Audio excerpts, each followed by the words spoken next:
Aku baru pulang dinas, syok ibuku dijadikan babu oleh mertua dan suami saat itu juga kubalas mereka tiada ampun. Hingga jadi gelandangan. Sebelum lanjut ke cerita selanjutnya, yuk subscribe dan like. Absen dulu di kolom komen ya ah. Langit Jakarta menyambut Andini dengan semburat jingga yang hangat. Seolah ikut merayakan kepulangannya. Selama setahun penuh di Jerman, hanya pemandangan inilah yang sering ia rindukan di sela-sela rapat dan jadwal kerja yang padat. Setahun terasa seperti seabad. Kerinduannya pada sang suami, Bagas, dan terutama pada ibunya, Ibu Ratih, sudah tak tertahankan lagi. Maka, ia sengaja memajukan jadwal pulangnya 2 hari lebih awal, tanpa memberitahu siapapun. Kejutan, bisiknya dalam hati sambil tersenyum. Di dalam taksi yang melaju membelah kemacetan ibu kota, jemari Andini tak henti mengetuk-ngetuk koper kabin di sampingnya. Di dalamnya, tersimpan oleh-oleh yang sudah ia siapkan dengan penuh cinta. Jam tangan edisi terbatas untuk Bagas, dan syal kasmir lembut berwarna gading untuk ibunya, warna kesukaan sang ibu. Ia membayangkan betapa bahagianya mereka nanti. Bagas mungkin akan langsung memeluknya erat, sementara ibunya akan tersenyum lembut. Senyuman yang selalu berhasil menenangkan jiwanya. Panggilan video setiap akhir pekan tak pernah cukup. Bagas selalu terdengar ceria, menceritakan betapa ia merawat Ibu Ratih dengan baik di rumah mereka. Ibu aman sama Bagas. Sayang, kamu fokus saja kerja di sana. Ibu malah senang, katanya jadi ada teman ngobrol setiap hari. Begitu kata Bagas beberapa minggu lalu. Andini percaya sepenuhnya. Bagaimanapun, Bagas adalah pria yang ia pilih. Pria yang selalu menunjukkan sisi lembut dan penuh perhatian di hadapannya. Taksi akhirnya berhenti di depan gerbang hitam yang menjulang tinggi. Rumah itu adalah buah dari kerja keras Andini. Sebuah mahakarya arsitektur modern 2 lantai di kawasan elit, yang ia bangun agar ibunya bisa menikmati masa tua dengan nyaman setelah puluhan tahun berjuang seorang diri membesarkannya. Dengan hati yang berdebar kencang, Andini membayar ongkos taksi dan menyeret kopernya menuju pintu utama yang terbuat dari kayu jati solid. Suasana terasa aneh. Biasanya, dari luar saja sudah terdengar suara televisi atau sayup-sayup obrolan. Kini, rumah itu senyap. Mungkin mereka sedang beristirahat di kamar, pikirnya. Ia menekan bel, tetapi tak ada sahutan. Ia menekan sekali lagi, masih hening. Andini akhirnya menggunakan kunci cadangan yang selalu ia simpan di dompetnya. "Assalamualaikum. Aku pula Aang," serunya pelan. Masih ingin menjaga elemen kejutannya. Saat pintu terbuka, aroma pembersih lantai yang menyengat langsung menusuk hidungnya. Andini mengernyitkan dahi. Seingatnya, asisten rumah tangga mereka, Bei Inah, selalu menggunakan pewangi lantai beraroma lavender yang lembut. Ia melangkah lebih dalam ke ruang keluarga yang luas, dan saat itulah dunianya seakan berhenti berputar. Pemandangan di hadapannya adalah sebuah neraka yang tak pernah ia bayangkan.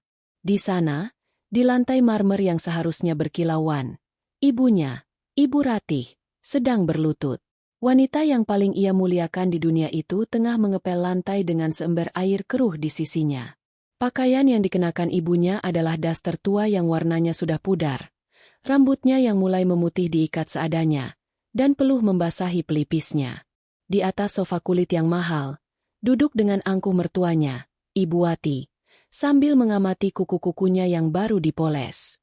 Yang bersih gosoknya. "Kau pikir ini kandang kambing? Dasar tua, kerja begitu saja tidak becus," bentak Ibu Wati dengan suara melengking, tanpa menoleh sedikit pun. Hati Andini serasa diremas hingga hancur berkeping-keping.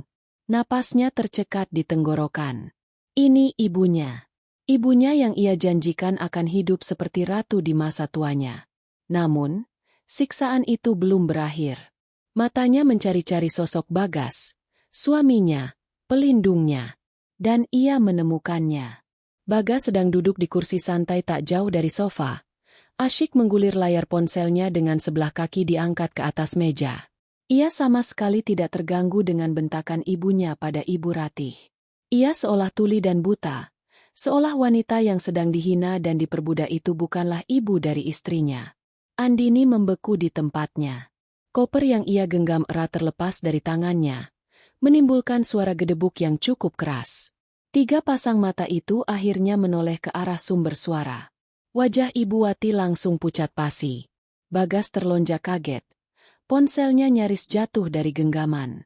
Sementara ibunya, Ibu Ratih, menatapnya dengan mata yang berkaca-kaca, penuh keterkejutan, malu, dan penderitaan yang tak terucap. Andini, kapan kamu pulang? Tanya Bagas gugup, bergegas menghampirinya. Namun, Andini tidak melihatnya. Pandangannya terkunci pada sosok ibunya yang masih berlutut di lantai. Ia bisa melihat bekas lecet di lutut ibunya yang mengintip dari balik daster. Ia bisa melihat getar di tangan ibunya yang memegang kain pel. Amarah yang begitu pekat dan dingin mulai merayap naik dari perutnya, membakar setiap sel di tubuhnya. Amarah yang belum pernah ia rasakan seumur hidupnya. Ini bukan sekadar penghinaan. Ini adalah pengkhianatan dari orang yang paling ia percaya. Mereka telah menginjak-injak harga diri satu-satunya harta yang ia miliki di dunia, ibunya. Andini menarik napas dalam-dalam, menekan gelombang emosi yang ingin meledak. Ia tidak akan berteriak. Ia tidak akan menangis di depan mereka. Itu terlalu mudah. Untuk luka sedalam ini, balasannya harus lebih menyakitkan. Balasannya harus setimpal. Dengan senyum tipis yang terasa beku di bibirnya, ia melangkah maju, melewati Bagas yang kebingungan, dan langsung menuju ibunya. Ia berjongkok, mengambil alih kain pel dari tangan ibunya yang gemetar, lalu menatap lurus ke mata Ibu Wati dan Bagas. Sepertinya rumah ini kotor sekali, ya, ucapnya dengan suara tenang yang mengerikan. Sampai-sampai tamu agung harus turun tangan. Di dalam kepalanya, roda gigi pembalasan sudah mulai berputar. Mereka akan membayar setiap tetes air mata dan keringat ibunya. Bukan hanya lunas, tapi dengan bunga yang akan membuat mereka berharap tidak pernah dilahirkan. Saat itu juga, Andini bersumpah, ia akan merenggut semua yang mereka banggakan, hingga mereka tidak punya apa-apa lagi selain penyesalan. Keheningan yang menyelimuti ruang keluarga itu terasa lebih berat daripada badai manapun. Suara tenang Andini yang mengerikan menggantung di udara, membelenggu Bagas dan Ibu Wati dalam ketakutan yang dingin. Wajah Bagas yang tadinya pucat kini berubah panik. Ia mencoba meraih lengan Andini, mencari kata-kata, namun yang keluar hanyalah gagap yang tak berarti. Ibu Wati, sang ratu rumah yang angkuh, kini terdiam di singgasananya. Bibirnya terkatup rapat seolah takut satu patah kata yang salah akan meledakkan bom waktu di hadapannya. Andini mengabaikan mereka. Ia dengan lembut memegang bahu ibunya. "Ayo, Bu, berdiri. Ibu pasti lelah," bisiknya. Suaranya kini kembali normal, penuh kehangatan yang hanya ditujukan untuk Ibu Ratih. Ia membantu ibunya bangkit. Kaki Ibu Ratih terlihat gemetar, dan Andini menopangnya dengan lengannya yang kokoh. "Ibu ke kamar saja, istirahat, mandi air hangat. Nanti Andini bawakan makan malam ke kamar." Ibu Ratih menatap putrinya dengan mata yang masih basah.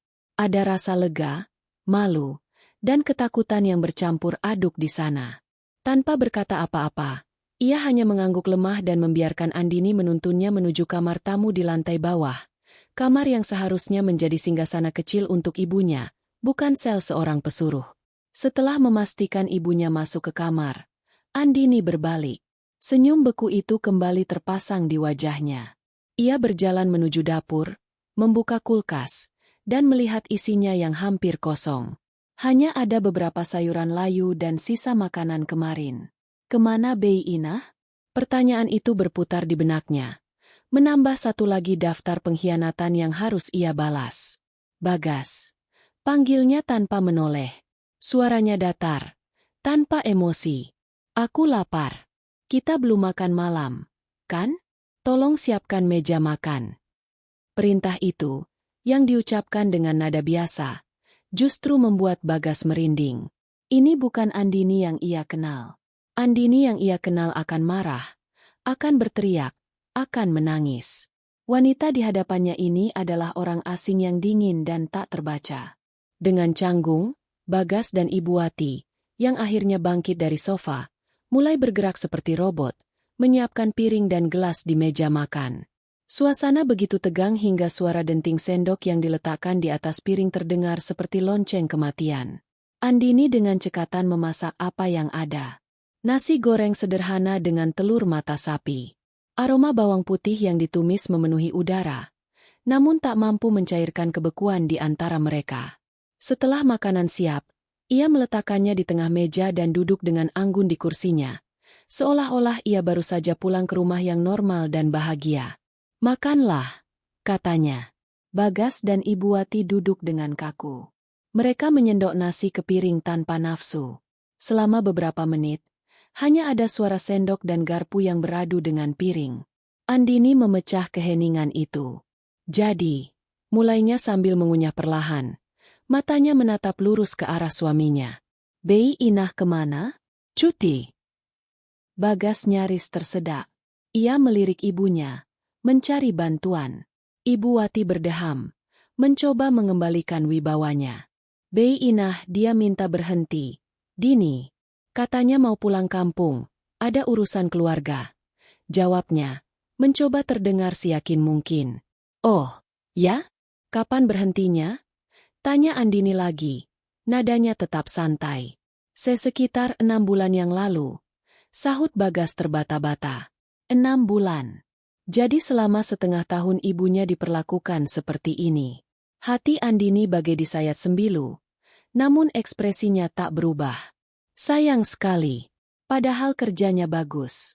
"Lalu, kenapa tidak cari penggantinya? Bukankah aku sudah transfer uang belanja dan gaji art setiap bulan tanpa pernah telat?" Pertanyaan itu adalah sebuah pukulan telak. Wajah Ibu Wati memerah. Tentu saja Andini tahu kemana uang itu pergi. Masuk ke kantong mertuanya untuk membiayai gaya hidup sosialitanya. Kami pikir lebih baik berhemat sedikit, Nak," dalih Ibu Wati. "Lagi pula, kan ada ibumu di sini. Beliau bilang kasihan sendirian di rumah peninggalan almarhum bapakmu. Jadi, Mama ajak ke sini biar ada kegiatan. Daripada melamun terus. Kan lebih sehat kalau banyak gerak. Olahraga ringan sambil bersih-bersih rumah." Itu adalah puncak dari segala penghinaan. Mereka bukan hanya menjadikan ibunya babu, tapi juga membungkus perbuatan keji itu dengan alasan kepedulian palsu. Seolah-olah ibunya adalah seorang wanita tua pikun yang perlu diberi kegiatan. Andini meletakkan sendoknya. Ia menatap mertuanya lekat-lekat.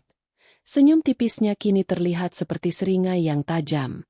"Oh, jadi begitu." Ibu Wati perhatian sekali. "Ya, pada kesehatan Ibu Ratih. Terima kasih banyak."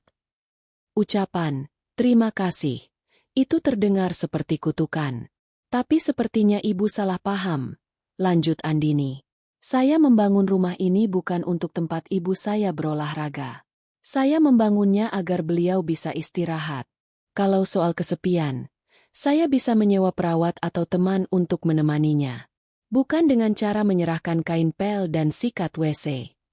Setiap kata diucapkan dengan penekanan yang dingin dan menusuk. Bagas menunduk, tak berani menatap istrinya. Ibu Wati terdiam, kehabisan kata-kata.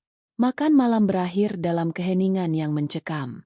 Setelah membereskan piringnya sendiri, Andini mengambil sepiring nasi untuk ibunya dan membawanya ke kamar. Ia menemukan Ibu Ratih sedang duduk di tepi tempat tidur, melamun dengan tatapan kosong. Melihat Andini masuk, ibunya langsung mencoba tersenyum, senyum yang terlihat begitu rapuh. "Sudah, Bu. Jangan dipikirkan. Sekarang makan dulu, ya," kata Andini lembut sambil menyuapi ibunya. Air mata Ibu Ratih akhirnya jatuh. "Maafkan Ibu, Enduk. Ibu tidak mau kamu jadi bertengkar dengan suamimu karena Ibu. Seharusnya Ibu..." "SSSST." Andini memotong, meletakkan piring dan memeluk tubuh ringkih itu. "Ibu tidak salah apa-apa. Sama sekali tidak. Yang salah itu mereka." Ia mengusap punggung ibunya, membiarkan wanita itu menangis di bahunya, melepaskan semua beban yang ia pendam selama berbulan-bulan. Setelah ibunya sedikit lebih tenang dan tertidur karena lelah, Andini menyelimutinya. Ia mengecup kening ibunya yang berkerut. Kening yang menjadi saksi bisu perjuangan hidup yang berat. Di dalam temaram lampu tidur, Ia menatap wajah damai itu. Wajah yang telah memberinya segalanya. Saat itulah, di sisi ranjang ibunya, sumpah itu terpatri lebih dalam di hatinya. Ini bukan lagi sekadar amarah sesaat. Ini adalah sebuah janji suci. Ia akan mengambil kembali semua kebahagiaan dan martabat ibunya yang telah mereka rampas. Ia akan membuat mereka merasakan bagaimana rasanya berada di posisi paling bawah, bagaimana rasanya dihina, dan bagaimana rasanya kehilangan segalanya. Pertunjukan baru saja dimulai, dan ia, Andini, adalah sutradaranya. Dan di dalam naskah yang ia tulis, tidak akan ada kata ampun. Fajar baru saja merekah ketika Andini membuka matanya. Tidak ada sisa kantuk di sana, hanya ada ketajaman elang yang telah menemukan mangsanya. Ia tidak tidur semalaman. Otaknya bekerja tanpa henti, menyusun diagram alur, menganalisis titik lemah, dan merancang strategi serangan yang paling efisien dan menyakitkan. Kemarahannya yang membara semalam telah mendingin dan mengeras menjadi bongkahan es yang siap menghancurkan apapun yang menghalanginya. Langkah pertamanya adalah memeriksa ibunya. Ia membuka pintu kamar tamu dengan pelan. Di dalam, Ibu Ratih tertidur pulas, napasnya teratur. Wajahnya terlihat lebih tenang, seolah beban berat yang ia pikul selama berbulan-bulan akhirnya terangkat, setidaknya untuk sementara. Melihat kedamaian itu, tekad Andini semakin membaja. Inilah yang ia perjuangkan. Kedamaian ibunya adalah bahan bakar untuk perang yang akan ia mulai. Setelah menutup pintu dengan hati-hati, ia berjalan melewati ruang keluarga yang masih temaram. Rumah itu terasa asing, dingin, dan penuh dengan kebohongan. Ia melirik ke arah kamar utama di lantai atas. Hening. Bagas dan ibunya pasti masih tertidur, tidak menyadari bahwa di bawah atap yang sama, algojo mereka sudah mengasah pedangnya. Andini masuk ruang kerjanya dan mengunci pintu. Ruangan ini adalah bentengnya, pusat komandonya. Dinding kaca dari lantai ke langit-langit menghadap ke taman belakang yang asri, tetapi Andini tidak memedulikannya. Matanya tertuju pada deretan monitor di atas meja kerjanya yang luas. Disinilah ia membangun karirnya.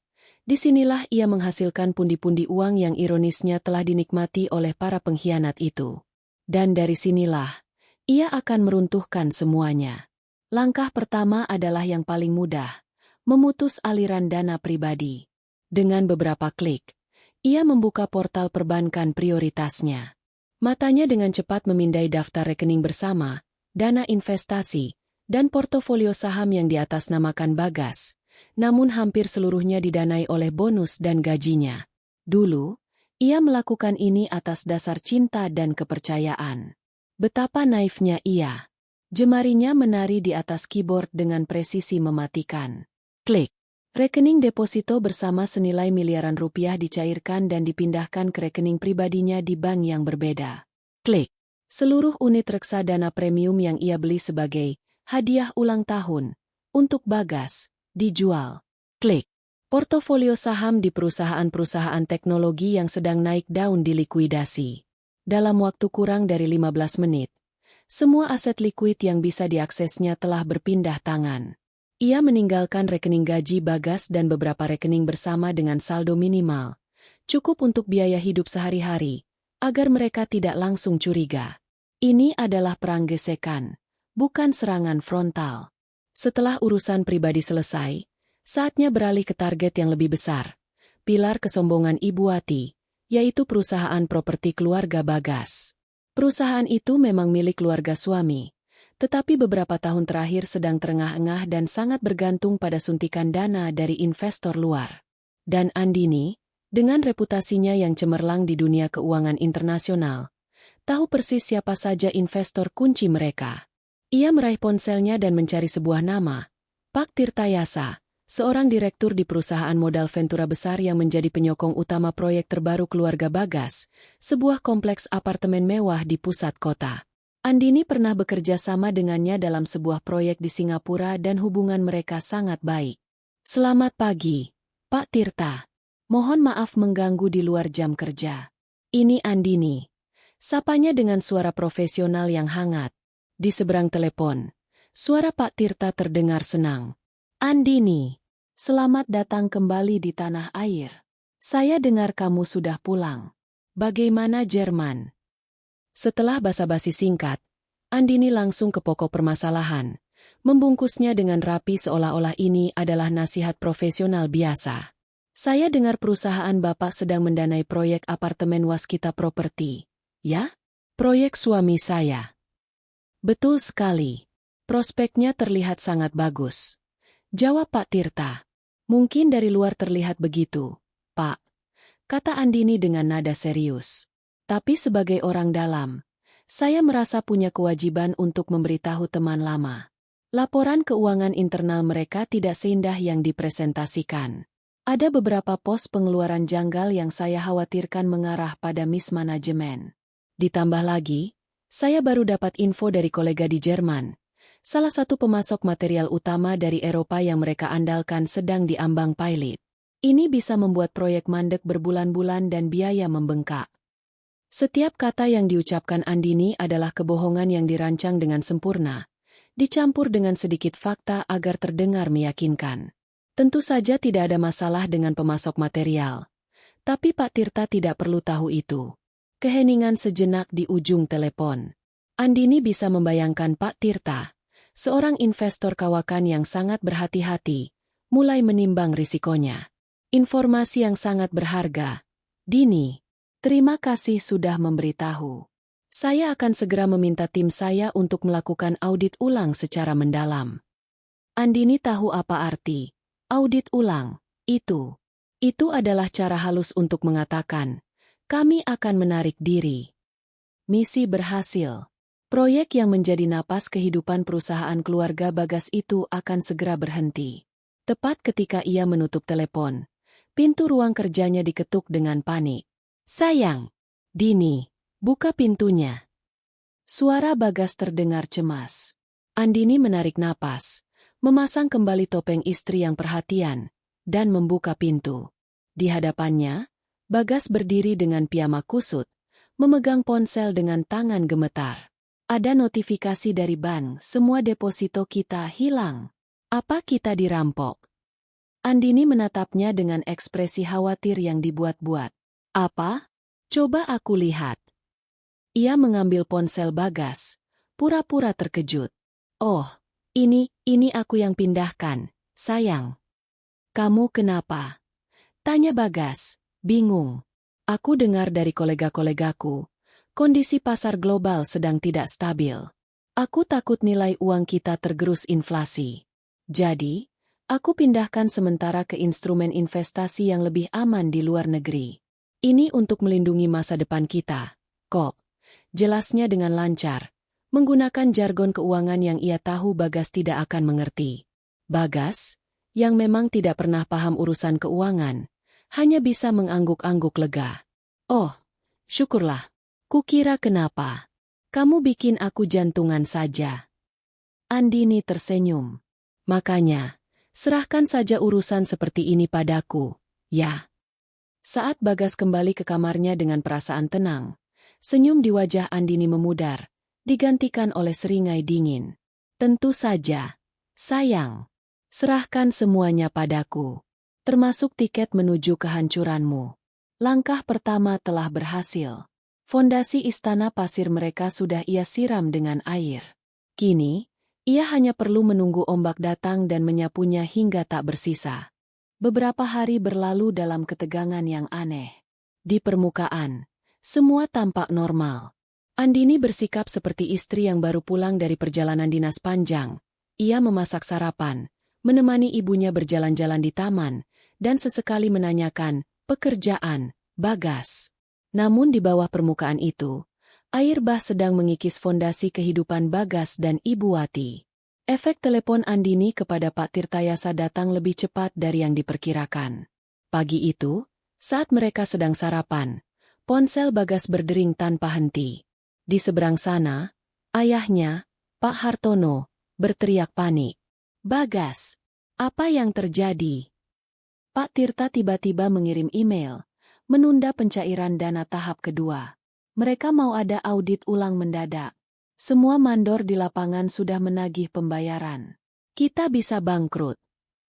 Bagas, dengan mulut penuh roti, hampir tersedak. Wajahnya memucat secepat kilat. Apa? Bagaimana bisa? Yah?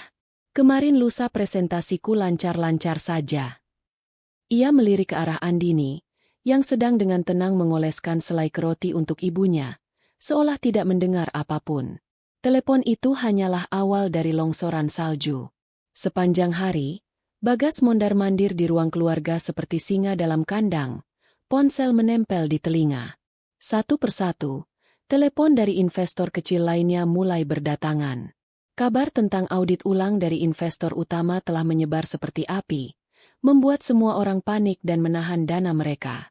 Proyek apartemen mewah yang menjadi kebanggaan keluarga itu kini terancam menjadi monumen kegagalan yang mahal. Ibu Wati tak kalah paniknya. Siang itu, ia pergi ke butik langganannya untuk mengambil gaun pesanan khusus seharga puluhan juta. Namun, saat menggesek kartu kreditnya, mesin EDC menunjukkan tulisan, ditolak.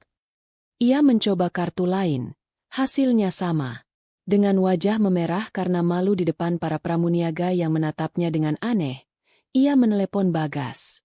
Bagas, kenapa semua kartu kredit Mama tidak bisa dipakai? Mama dipermalukan di sini. Pekiknya di telepon. Aku tidak tahu. Ma. Semua rekening dibekukan ayah untuk menutupi biaya operasional proyek darurat. Jangan belanja dulu. Bentak Bagas balik. Frustrasinya memuncak. Ibu Wati pulang dengan tangan hampa dan amarah yang meluap.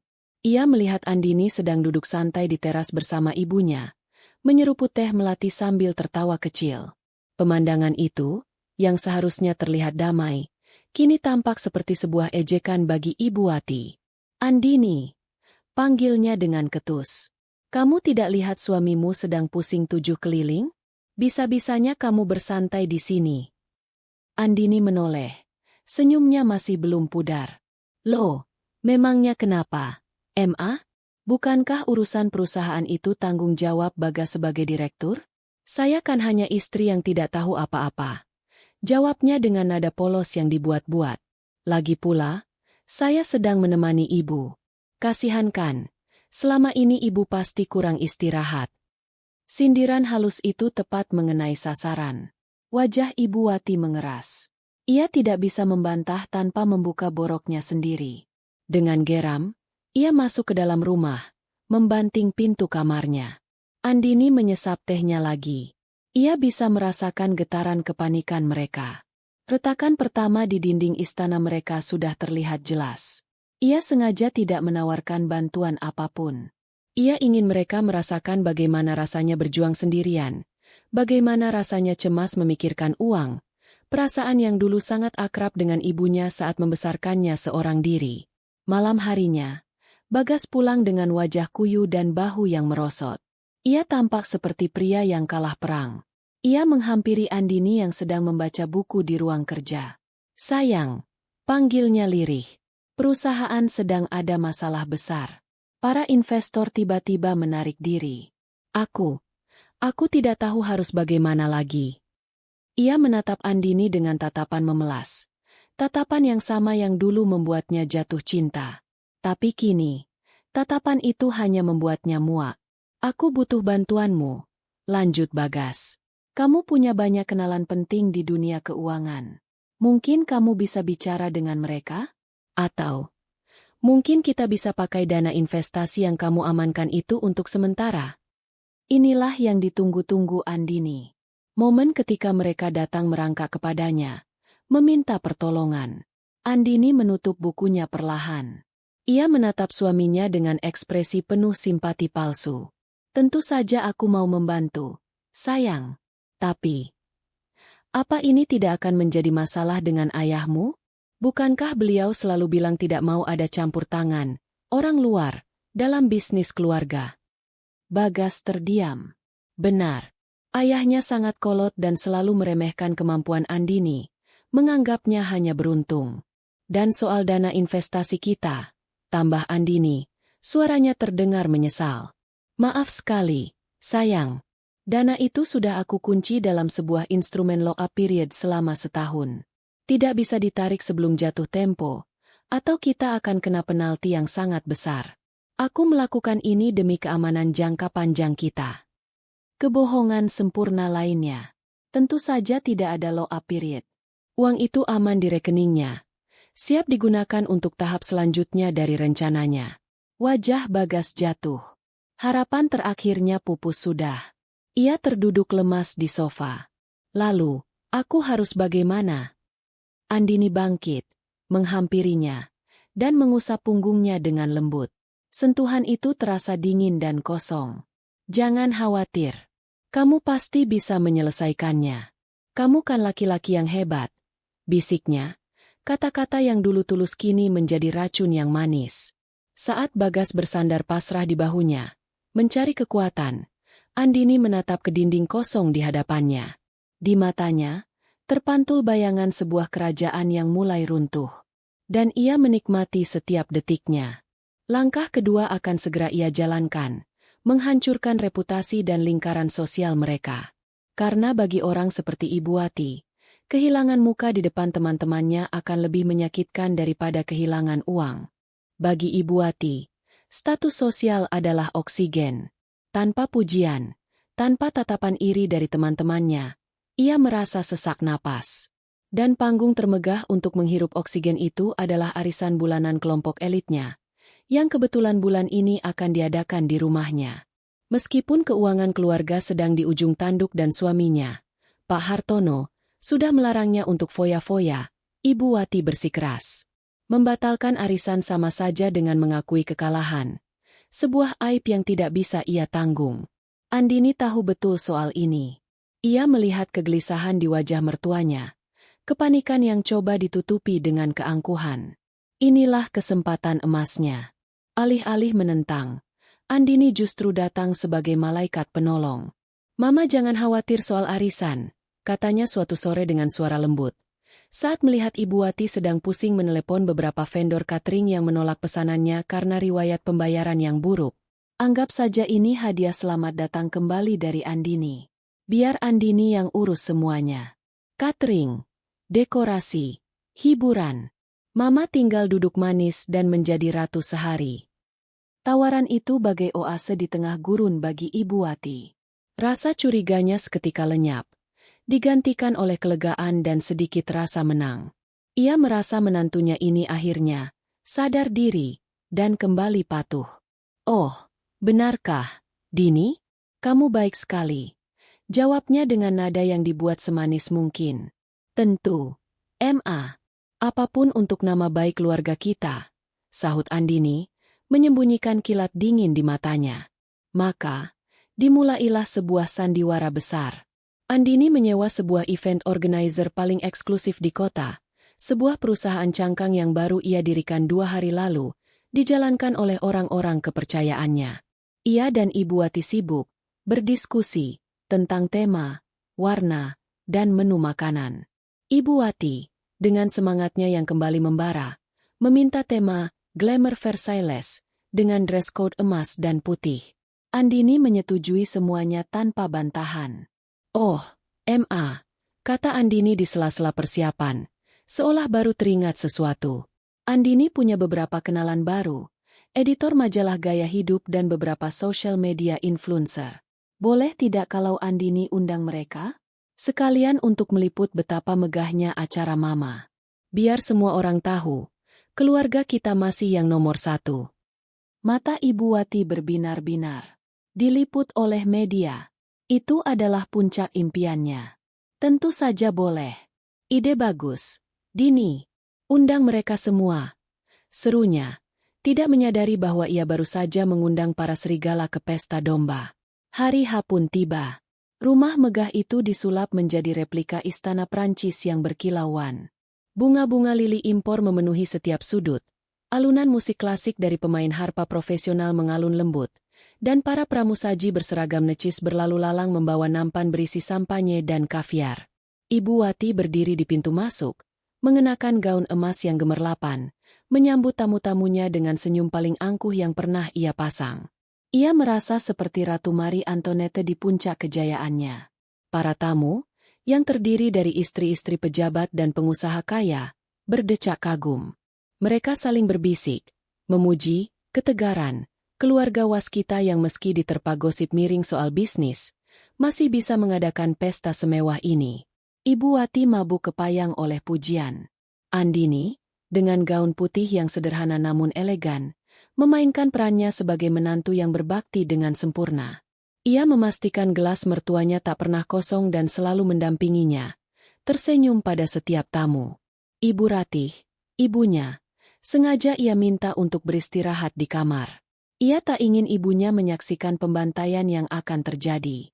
Acara utama, yaitu penarikan undian arisan, berlangsung meriah. Nama Ibu Wati keluar sebagai pemenang. Sebuah kebetulan yang sudah diatur oleh Andini untuk membuatnya terbang setinggi mungkin sebelum dijatuhkan. Tepuk tangan membahana.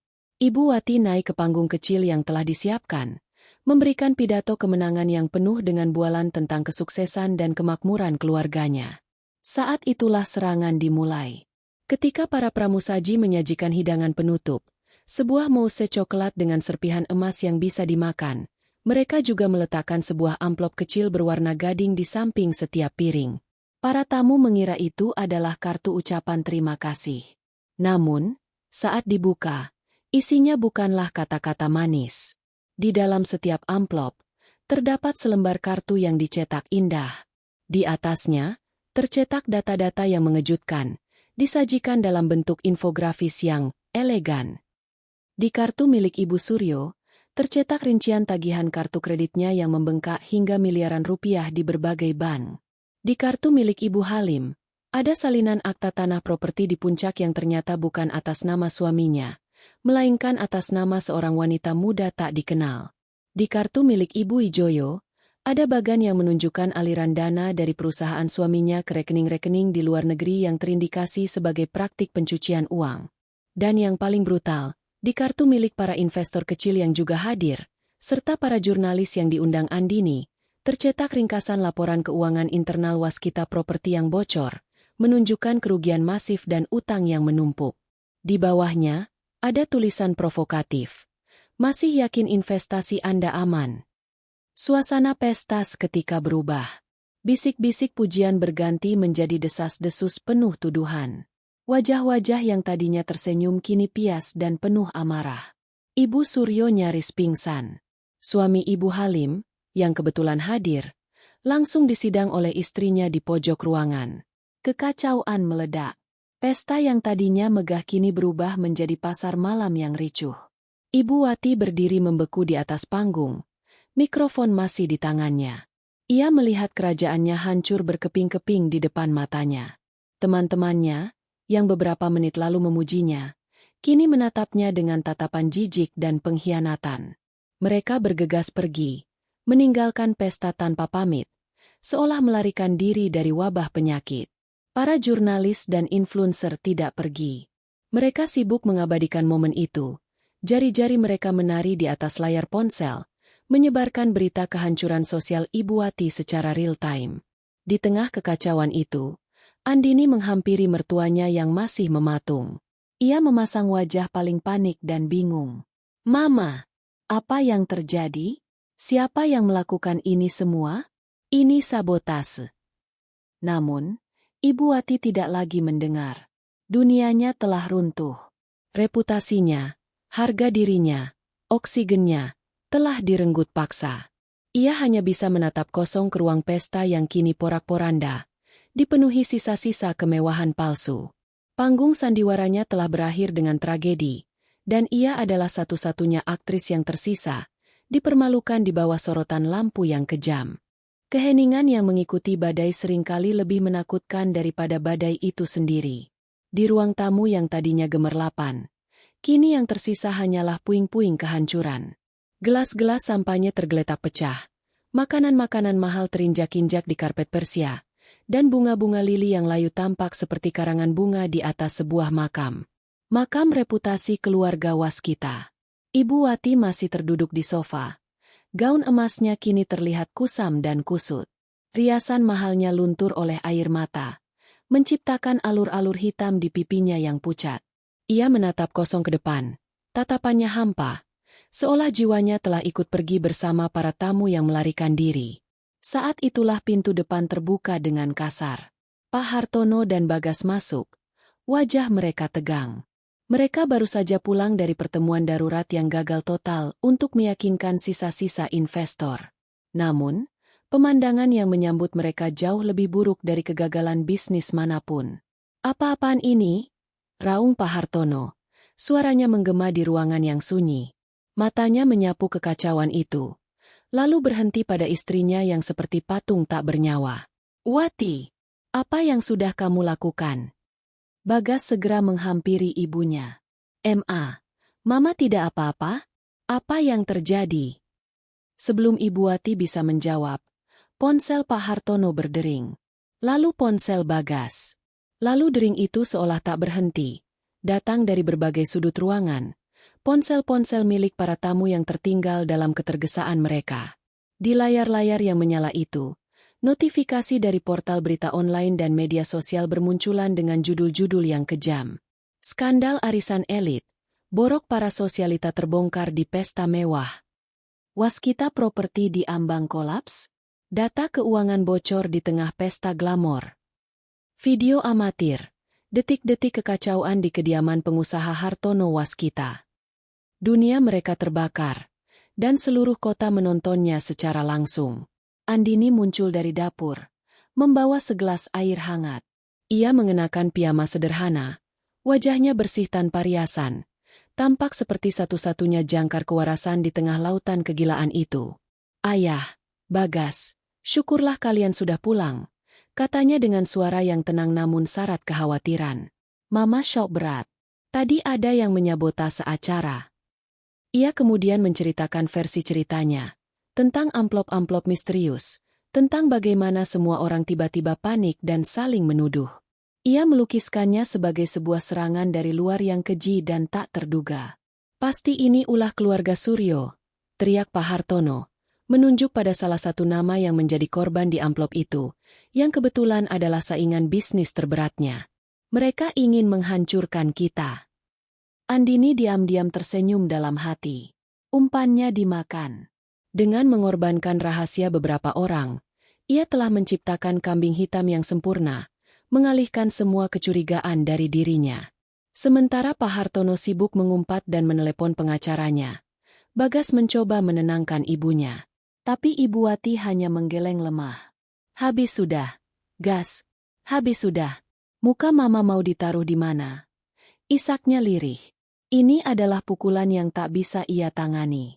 Uang bisa dicari, tapi kehormatan sosial yang telah ia bangun puluhan tahun hancur dalam satu malam.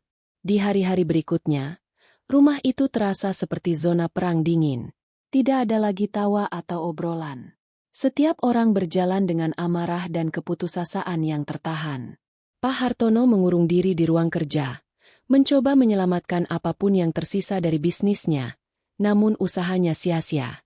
Berita kebocoran data keuangan membuat semua bank menutup jalur kredit dan para pemasok menuntut pembayaran tunai di muka.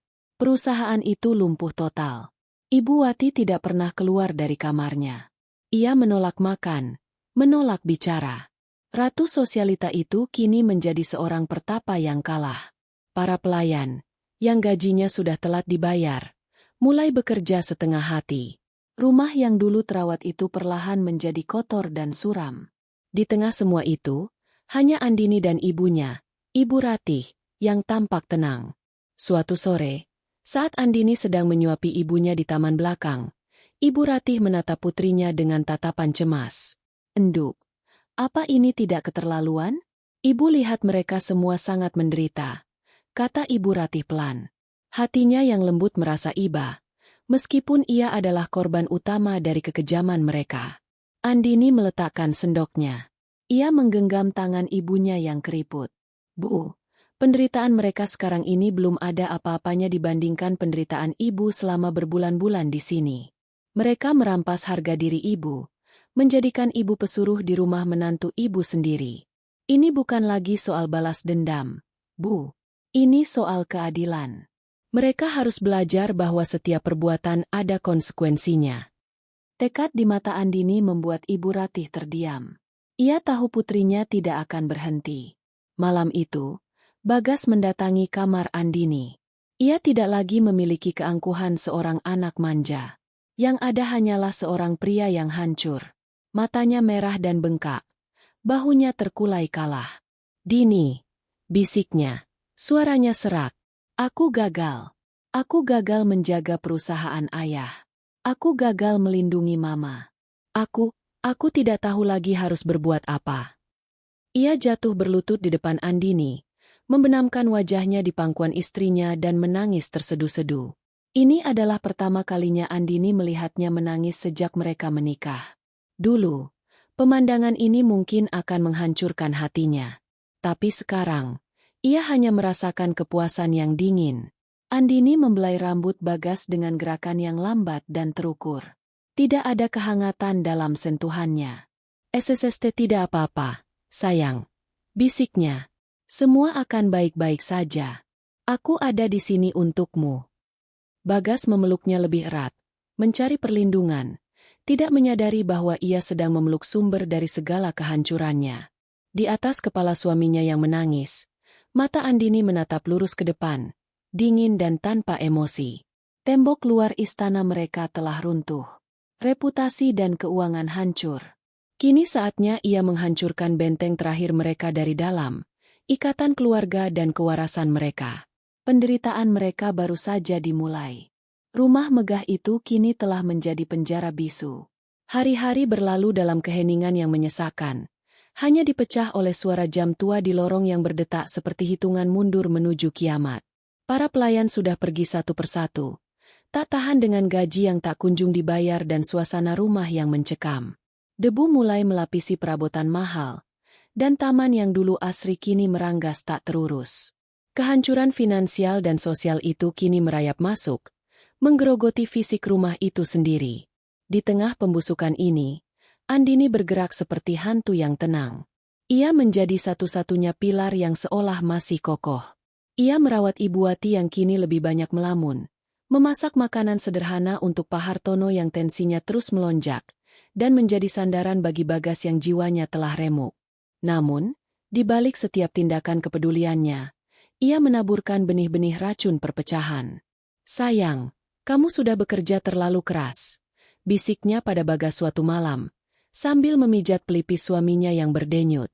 "Ayah sepertinya tidak menghargai usahamu.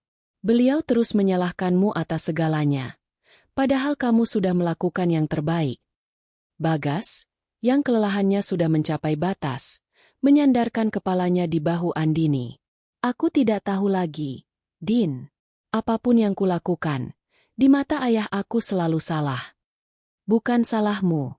Andini mengelus punggungnya. "Mungkin ayah hanya butuh seseorang untuk disalahkan agar dirinya tidak terlihat gagal. Kamu harus kuat. Jangan biarkan beliau meremukkan semangatmu." Kata-kata itu, yang terdengar seperti dukungan, sesungguhnya adalah bensin yang disiramkan ke api keraguan di hati Bagas terhadap ayahnya sendiri. Di sisi lain, saat berbicara dengan Pak Hartono, Andini memainkan nada yang berbeda. "Saya khawatir dengan kondisi Bagas, Yah," katanya dengan wajah penuh kecemasan saat mengantarkan teh herbal untuk mertuanya. Sejak kejadian itu, dia jadi sangat emosional dan seringkali ceroboh. Kemarin saja dia hampir salah menandatangani surat dari pengacara. Sepertinya tekanan ini terlalu berat untuknya. Pak Hartono menghela napas berat, menatap tumpukan surat tagihan di mejanya. Anak itu memang terlalu lembek. Dari dulu tidak pernah bisa diandalkan. Geramnya. Keraguan terhadap kemampuan putranya sendiri kini semakin dalam, ditanamkan dengan rapi oleh menantunya. Andini berhasil membangun tembok tak terlihat di antara ayah dan anak itu. Mereka tinggal di bawah atap yang sama, tetapi hati mereka kini saling curiga dan menyalahkan. Pak Hartono melihat Bagas sebagai anak manja yang gagal, sementara Bagas melihat ayahnya sebagai tiran tua yang tidak adil.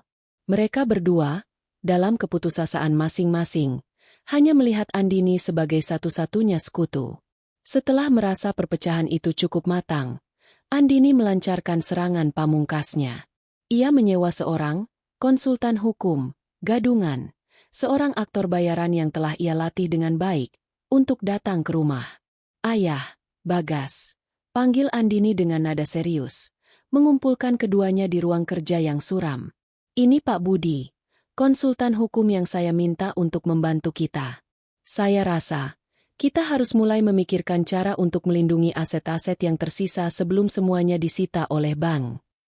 Pak Budi, pria parubaya yang tampak meyakinkan dengan kacamata tebal dan tumpukan dokumen palsu, mulai menjelaskan dengan jargon-jargon hukum yang rumit tentang pembekuan aset, sita jaminan, dan kebangkrutan.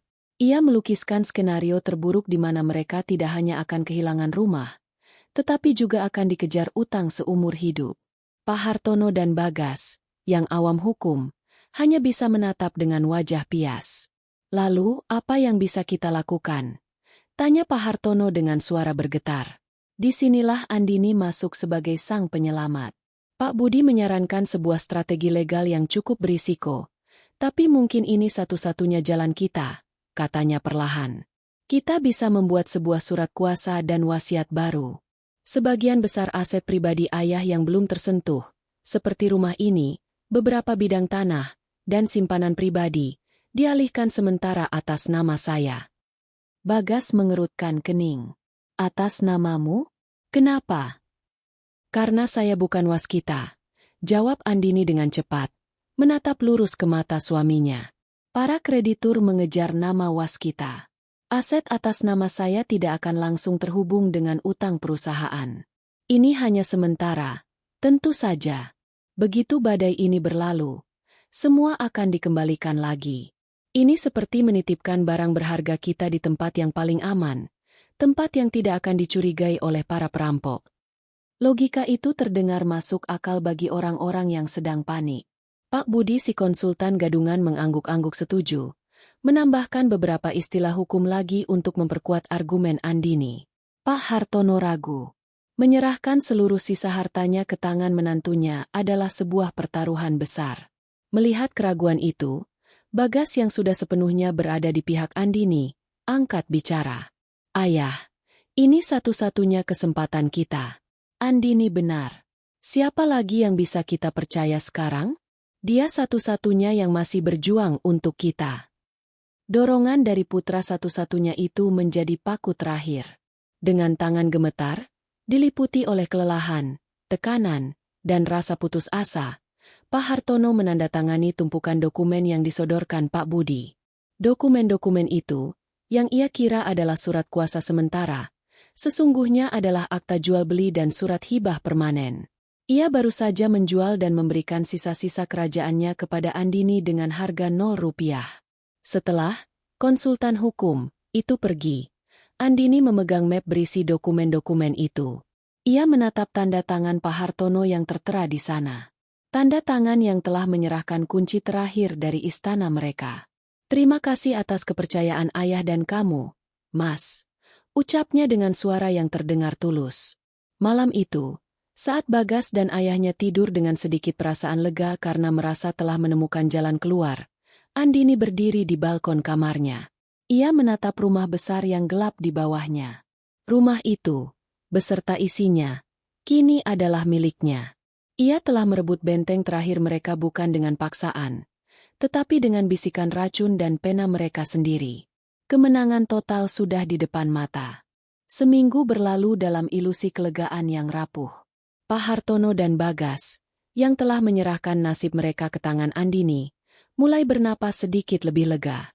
Mereka percaya bahwa dengan mengamankan aset, mereka telah melewati badai terburuk. Mereka mulai membicarakan rencana untuk membangun kembali bisnis dari nol, masih dengan arogansi sisa-sisa kejayaan masa lalu, tidak menyadari bahwa fondasi tempat mereka berpijak telah lapuk sepenuhnya. Pagi itu dimulai seperti pagi-pagi lainnya dalam seminggu terakhir. Suram dan hening. Andini, seperti biasa, menyiapkan sarapan sederhana di meja makan. Namun, ada yang berbeda darinya hari ini.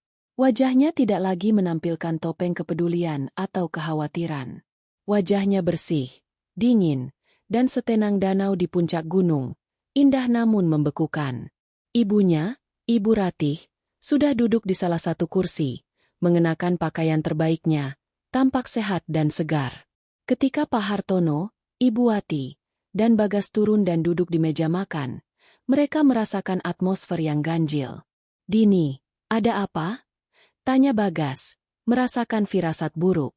"Kenapa ibu sudah rapi pagi-pagi begini?" Andini tidak menjawab. Ia hanya tersenyum tipis, senyuman yang tidak mencapai matanya. Tepat pada saat itu, bel pintu berbunyi. Bukan sekali, tapi berkali-kali, diikuti dengan suara gedoran yang keras. Sebelum ada yang sempat bergerak, beberapa pria berbadan tegap mengenakan seragam safari hitam masuk ke dalam rumah. Mereka tidak terlihat seperti tamu. Mereka terlihat seperti eksekutor. Di belakang mereka, masuk seorang pria parubaya berkemeja rapi yang membawa sebuah map. "Apa-apaan ini? Siapa kalian?" bentak Pak Hartono, mencoba bangkit berdiri, egonya sebagai tuan rumah terusik. Pria berkemeja itu tidak memedulikannya. Ia berjalan lurus ke arah Andini dan membungkuk hormat. "Sesuai instruksi Ibu Andini, kami siap mengosongkan properti ini." Wajah Pak Hartono dan Bagas seketika pucat pasi. Ibu Wati, yang tadinya hanya melamun, tampak terkejut dari dunianya yang kosong. "Kosong kan? Apa maksudmu?" seru Bagas, menatap Andini dengan bingung. "Dini, jelaskan apa yang terjadi." Andini akhirnya berdiri. Ia mengambil map dari tangan pria itu, membukanya, dan meletakkannya dengan keras di atas meja makan. Di sana, terpampang jelas akta jual beli dan surat hibah atas nama Andini Putri, lengkap dengan tanda tangan basah Pak Hartono. "Rumah ini," kata Andini, suaranya tenang namun mematikan, "beserta semua isinya, tanah di Cisarua, dan sisa simpanan di bank, sekarang adalah milik saya. Secara sah." Dunia seakan berhenti berputar. Pak Hartono meraih kertas itu dengan tangan gemetar. Matanya membelalak tak percaya. "Tidak, tidak mungkin.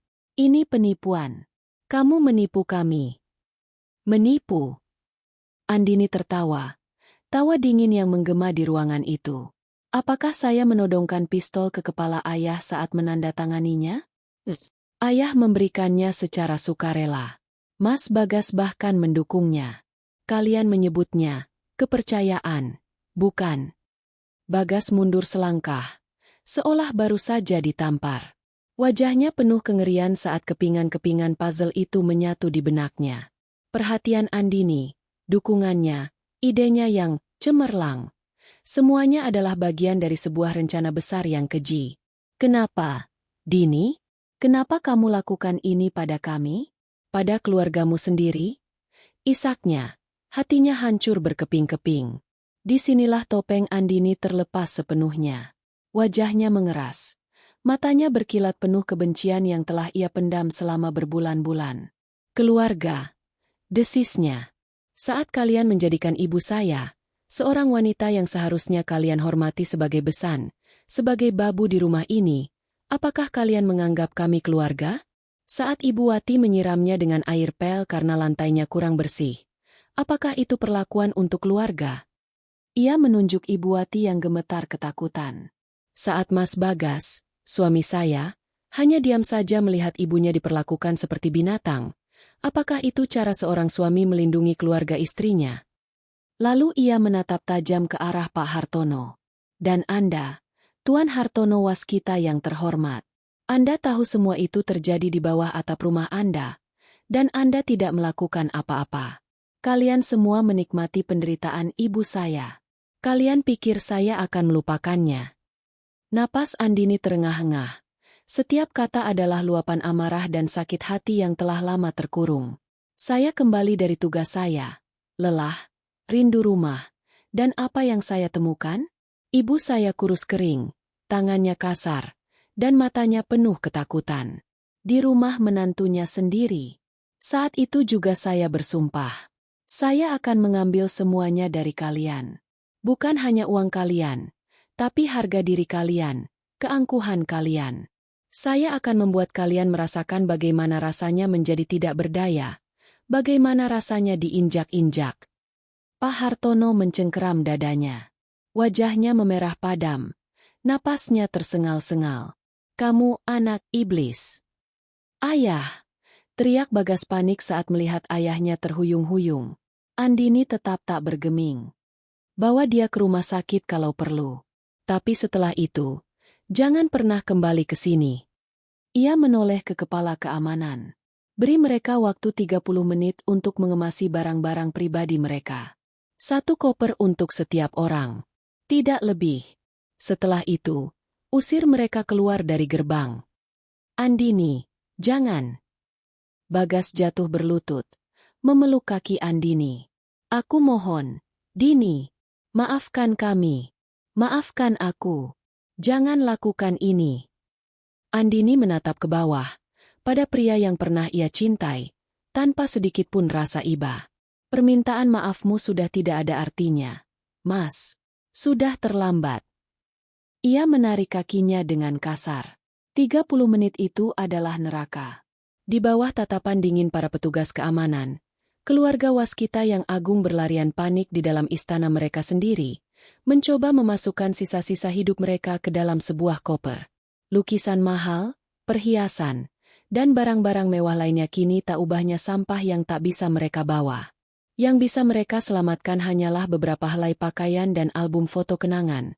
Kenangan akan kehidupan yang kini telah direnggut selamanya. Tepat 30 menit kemudian, mereka digiring keluar. Pak Hartono, yang sedikit pulih namun masih linglung, dipapah oleh Bagas. Ibu Wati berjalan seperti zombie. Matanya kosong menatap aspal. Mereka bertiga berdiri di luar gerbang besi yang tinggi itu, masing-masing dengan 1 koper di sisi mereka. Gerbang itu kemudian ditutup dengan suara debaman yang keras, seolah menjadi penanda akhir dari sebuah era. Dari jendela lantai 2, Andini dan Ibu Ratih melihat pemandangan itu. Air mata mengalir di pipi Ibu Ratih. Sudah cukup, enduk. Bisiknya lirih.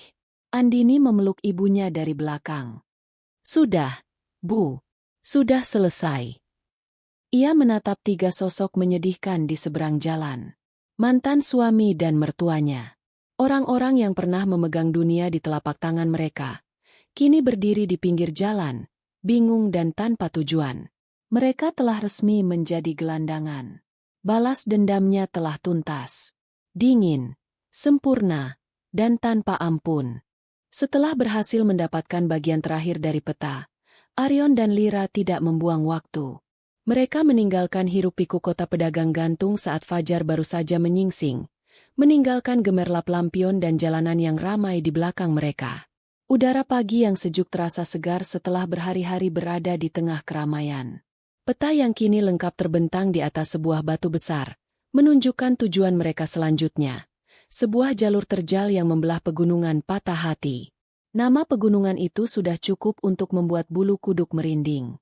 Menurut legenda yang mereka dengar di kota, banyak petualang gagah berani yang kehilangan semangat dan harapan di lereng-lerengnya yang curam, seolah-olah bebatuan itu sendiri menyerap tekad para pendakinya. Perjalanan menuju kaki gunung memakan waktu 2 hari.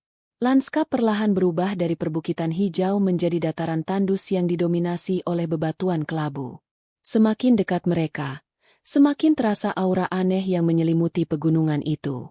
Angin bertiup lebih dingin, membawa bisikan-bisikan ganjil yang seakan mengejek langkah mereka. Aku tidak suka tempat ini, Arion. Cicit Lira. Peri hutan itu merapatkan tudung daunnya. Pohon-pohon di sini tampak sedih, dan udaranya terasa berat. Arion merasakan hal yang sama. Beban tanggung jawab untuk menyelamatkan desanya terasa semakin menghimpit di dadanya. Setiap langkah mendaki terasa lebih sulit dari yang seharusnya. Pikirannya mulai dipenuhi keraguan. Apakah aku cukup kuat? Bagaimana jika aku gagal dan semua pengorbanan ini sia-sia? Aura pegunungan Patah Hati mulai bekerja. Sihir keputusasaan yang menyelimutinya merayap masuk ke dalam hati mereka. Lira, yang biasanya selalu riang dan penuh canda, menjadi lebih pendiam. Arion, yang biasanya teguh, kini sering berhenti dan menatap kosong ke kejauhan. Puncaknya terjadi saat mereka melintasi sebuah punggungan sempit. Badai salju tiba-tiba datang, mengaburkan pandangan dan membuat jalur setapak menjadi licin dan berbahaya. Dinginnya menusuk tulang, tetapi yang lebih parah adalah dingin yang merayap di dalam jiwa mereka.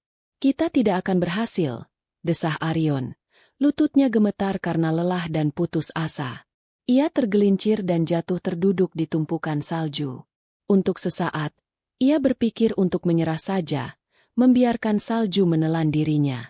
Melihat Arion yang nyaris kehilangan harapan, Lyra tersentak dari kemurungannya. Ia terbang mendekat, menangkupkan kedua tangan mungilnya di pipi Arion yang membeku. "Lihat aku, Arion!" serunya. Suaranya terdengar tegar meski bergetar. "Ingat kenapa kita ada di sini.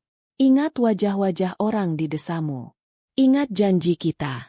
Aku tidak akan membiarkan gunung bodoh ini mengalahkan kita." Kata-kata Lyra bagaikan percikan api di tengah musim dingin. Sinar redup dari tubuhnya memancarkan kehangatan yang tidak hanya bersifat fisik, tetapi juga magis. Kehangatan persahabatan dan kesetiaan mereka. Arion menatap mata Lyra yang bersinar, dan di sana ia menemukan kembali kekuatannya yang hilang. Dengan sisa tenaganya, Arion bangkit berdiri. Ia merobek selembar kain dari jubahnya dan mengikatkan pergelangan tangannya ke pergelangan tangan Lyra, memastikan mereka tidak akan terpisah oleh badai. "Kau benar," katanya dengan suara serak namun penuh tekad baru. "Kita akan melewati ini bersama." Saling menguatkan, mereka melanjutkan perjalanan menembus badai. Tak lama kemudian, mereka menemukan sebuah ceruk kecil di dinding batu, cukup untuk berlindung dari angin yang mengamuk. Dari mulut gua, mereka memandang badai yang perlahan mereda. Di kejauhan, di antara celah awan, puncak gunung tertinggi terlihat, seolah menantang mereka untuk terus maju. Perjalanan masih panjang dan berbahaya, tetapi ikatan mereka kini lebih kuat dari batu manapun di pegunungan Patah Hati. Cahaya matahari pagi yang pucat menyelinap masuk ke dalam ceruk batu, membangunkan Arion dan Lyra dari tidur mereka yang lelap. Badai telah berlalu, menyisakan dunia yang terbungkus selimut salju putih yang berkilauan. Pemandangan dari mulut gua sungguh menakjubkan. Langit biru jernih terbentang luas, dan puncak-puncak gunung di sekitar mereka tampak begitu agung dan tenang, seolah tak pernah ada amukan badai semalam. Keajaiban pegunungan Patah Hati yang mematahkan semangat seakan telah sirna bersama badai. Yang tersisa hanyalah tantangan fisik yang nyata. Setelah berbagi sisa perbekalan, mereka melanjutkan pendakian terakhir menuju puncak tertinggi yang mereka lihat semalam. Perjalanan kini terasa berbeda. Keraguan yang sempat menyelimuti hati Arion telah lenyap, digantikan oleh tekad yang membara. Lyra pun kembali ceria. Kepakan sayapnya terdengar riang di udara pegunungan yang tipis. Mereka bekerja sama dengan begitu padu. Lyra dengan tubuh mungilnya akan terbang terlebih dahulu untuk mencari jalur teraman, sementara Arion dengan kekuatannya akan mengatasi rintangan seperti celah es atau bebatuan yang longsor. Ikatan yang ditempa dalam badai keputusasaan membuat mereka menjadi tim yang tak terpisahkan. Setelah berjam-jam mendaki lereng es yang curam dan berbahaya, mereka akhirnya tiba di puncak. Puncaknya sendiri datar dan tandus, diterpa angin dingin yang tak henti-hentinya bertiup. Di tengah-tengah dataran puncak itu, berdiri sebuah formasi bebatuan aneh yang tidak tampak alami. 3 pilar batu raksasa menopang sebuah lempengan batu datar, membentuk semacam altar kuno. Arion mendekati altar itu dan menyadari adanya ukiran-ukiran rumit di permukaannya. Ia mengeluarkan peta yang sudah lengkap dan membandingkannya. Salah satu simbol di sudut peta, simbol yang selama ini tidak ia mengerti artinya, ternyata cocok persis dengan pola ukiran di atas altar. "Ini dia tempatnya," bisik Arion penuh harap. Sesuai intuisi, ia meletakkan telapak tangannya di tengah ukiran itu. Begitu tangannya menyentuh permukaan batu yang dingin, ukiran-ukiran itu mulai bersinar dengan cahaya biru lembut. Tanah di bawah kaki mereka bergetar hebat, dan lempengan altar itu perlahan bergeser ke samping, menampakkan sebuah tangga spiral yang menurun ke dalam kegelapan pekat. Pintu masuk menuju kuil cahaya, cicit Lyra dengan takjub. Tanpa ragu, Arion menyalakan obor dan mulai menuruni tangga, dengan Lyra terbang di samping bahunya, menjadi sumber cahaya kecil yang setia. Udara di dalam terasa pengap dan kuno. Setelah menuruni puluhan anak tangga, mereka tiba di sebuah ruangan melingkar yang luas. Di seberang ruangan, terdapat sebuah gerbang batu raksasa yang tertutup rapat. Namun, jalan mereka terhalang. Di depan gerbang, Sesosok makhluk besar perlahan bangkit. Tubuhnya terbuat dari batu dan es. Matanya menyala seperti dua bara biru di tengah kegelapan. Ia adalah golem penjaga, pelindung kuno kuil tersebut. Hanya mereka yang berhati murni dan bertekad baja yang boleh lewat.